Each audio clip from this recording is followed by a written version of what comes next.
Good morning students.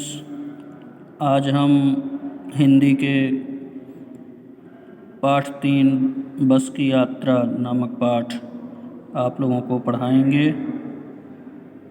इस पाठ के लेखक हरशंकर परसाई जी हैं। इस पाठ में लेखक ने एक पुरानी बस जो सैकड़ों वर्ष पुरानी है उसके बारे में अपने अनुभव बताते हुए कहते हैं कि उनके 5 दोस्तों ने यह तय किया कि शाम को 4 बजे से बस से चलें।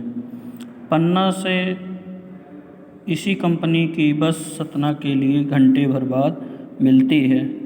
हर घंटे पर यह इसी कंपनी की बस सतना जाने के लिए मिलती है सभी को, जो जबलपुर की ट्रेन के मिलने के समय तक पहुंचा देती है।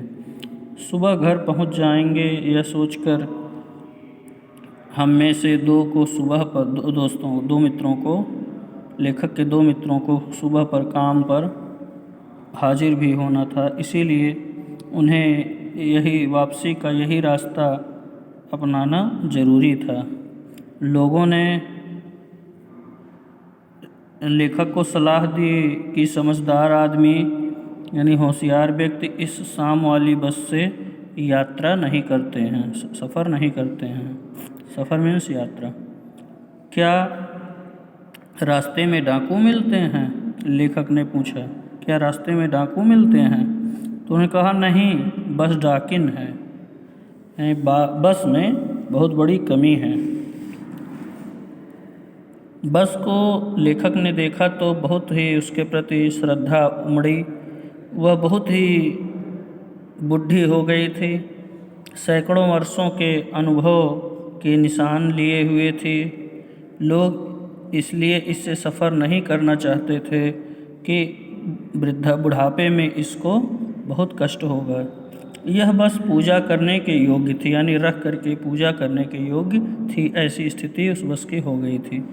उस पर सवार कैसे हुआ जा सकता है, उस पर कैसे बैठा जा सकता है, इतनी दुर्दशा हो गई थी उस बस की। बस कंपनी के एक बस हिस्सेदार यानी मालिक भी उसी बस से जा रहे थे। हमने उनसे पूछा कि यह बस चलती हुई है? वह बोले चलती क्यों नहीं है जी, अभी चलेगी। हमने कहा वही तो हम देखना चाहते हैं, अपने आप चलती है? तो लेखक ने उनसे पूछा कि यह अपने आप चलती है? तो उन्होंने कहा हाँ जी, और कैसे चलेगी? तो लेखक कहता गजब हो गया, ऐसी बस अपने आप चलती है। हम आगा पीछा करने लगे, यानी फिर जाएं कि ना जाएं यह सोचने लगे। तो मेरे एक डॉक्टर मित्र ने कहा डरो मत, चलो। तो उन्होंने कहा तुम डरो मत, चलो, मैं हूँ। बस अनुभवी है, बस बहुत पुरानी अनुभव लिए हुए है, नई नवेली बसों से ज़्यादा विश्वसनीय है, नई बसों से ये ज़्यादा अच्छी है, हमें बेटों की तरह प्यार से गोद में लेकर चलेगी। हम बैठ गए। हम बस में उनकी बात को सुन करके, लेखक कहता है कि हम उनकी बातों को सुन करके बैठ गए। जो हमें छोड़ने आए थे वे इस तरह से हमें देख रहे थे जैसे अंतिम विदा दे रहे हैं, जैसे हम इसके बाद उनसे नहीं कभी मिल पाएंगे, ऐसी विदाई दे रहे थे। उनकी आंखें कह रही थी आना जाना तो लगा ही रहता है, आया है सो जाएगा राजा रंग फकीर। आना जाना तो सबका लगा ही रहता है, आया है तो सो जाएगा राजा रंग फकीर। आदमी को जाने के लिए, अंतिम यात्रा में जाने के लिए एक निमित्त चाहिए, कुछ करने के लिए, जाने के लिए कोई न कोई एक बहाना चाहिए, कारण होना चाहिए। तभी इंजन स्टार्ट हो गया और ऐसा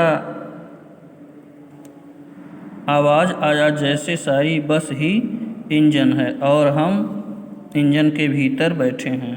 ऐसा लग रहा था बस के अंदर बैठे हैं कि सारा बस ही इंजन है और बस उसके भीतर हम इंजन के भीतर हम बैठे हुए हों। कांच बहुत कम बचे थे बस में, जो कांच लगे हुए थे वे बहुत ही कम बचे हुए थे। जो बचे थे उनसे हमें बचना था और जो बचे हुए थे वे टूटे हुए थे और नुकीले थे, इसलिए हमें भी उन्हें से अपना जान बचाना था। हम तुरंत खिड़की से दूर चले गए, खिसक अंदर की तरफ हो गए। इंजन चल रहा था, हमें लग रहा था कि हमारी सीट के इंजन नीचे ही इंजन चल रहा है, ऐसा लग रहा था। बस सचमुच चल पड़ी और हमें लगा कि यह गांधी जी के असहयोग और सविनय अवज्ञा आंदोलनों के समय अवश्य ही जवान रही होगी। उसे ट्रेनिंग मिल चुकी थी, सविनय अवज्ञा आंदोलन की ट्रेनिंग मिल चुकी थी, क्योंकि उस इंजन का हर हिस्सा एक दूसरे का असहयोग कर रहा था, एक दूसरे से मिल कर के काम नहीं कर रहे थे। पूरी बस सविनय अवज्ञा आंदोलन के दौर से गुजर रही थी। पूरी बस की हालत ऐसी थी कि सभी जैसे लग रहा था कि सविनय मतलब एक दूसरे से ढीले ढाले छूटे हुए हैं। आवाज़ बहुत अधिक हो रही थी। सीट का बॉडी से असहयोग चल रहा था, जिस बैठने वाली सीट का बस के बॉडी से असहयोग चल रहा था।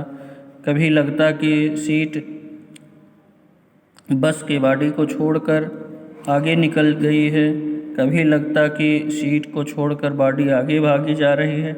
8-10 मील चलने पर सारे भेदभाव आपस में इन सब के मिट गए। अब यह समझ में नहीं आ रहा था कि सीट पर हम बैठे हैं या सीट हम पर बैठी है। धन्यवाद। अब इसके आगे का वीडियो अब आगे भेजा जाएगा।